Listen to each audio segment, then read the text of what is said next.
Vape ban sparks rise in battery fires across waste sector. When the UK government banned single-use vapes, the move was widely seen as a win for the environment and public health. But the switch to rechargeable alternatives has triggered an overlooked issue for waste operators: a significant rise in battery-related fires.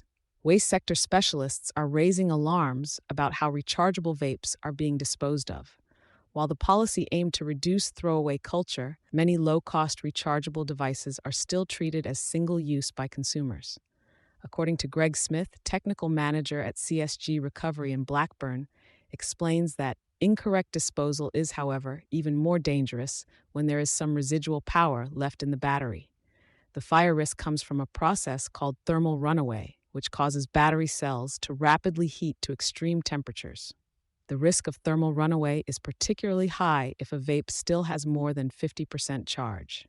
These devices are powered by lithium-ion batteries, which should never be sent to landfill or general waste.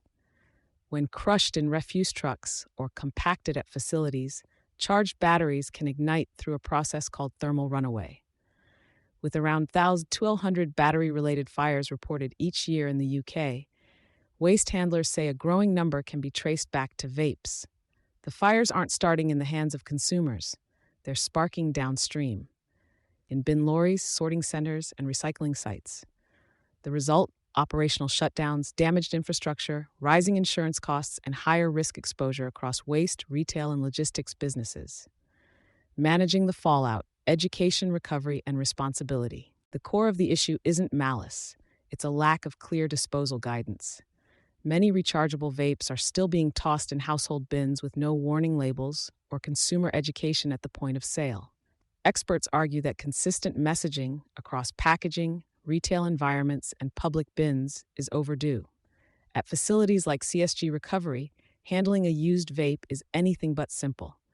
These small electronics can't be processed through standard automated systems. Instead, teams manually dismantle each unit to isolate hazardous materials and recover usable components.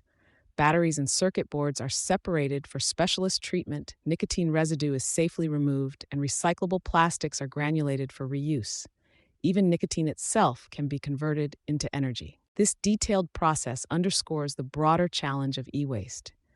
Vapes contain valuable materials, like lithium and electronics, that are increasingly scarce.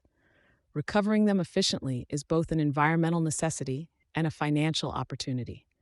But improper disposal undermines that potential and creates new hazards for the waste sector. For companies operating in or adjacent to waste management, from retail supply chains to logistics and local councils, the message is clear. Without improved education and labeling, fire risks and materials loss will continue to climb. The regulatory shift was just the first step. Now the industry must adapt to ensure that disposal keeps pace with policy.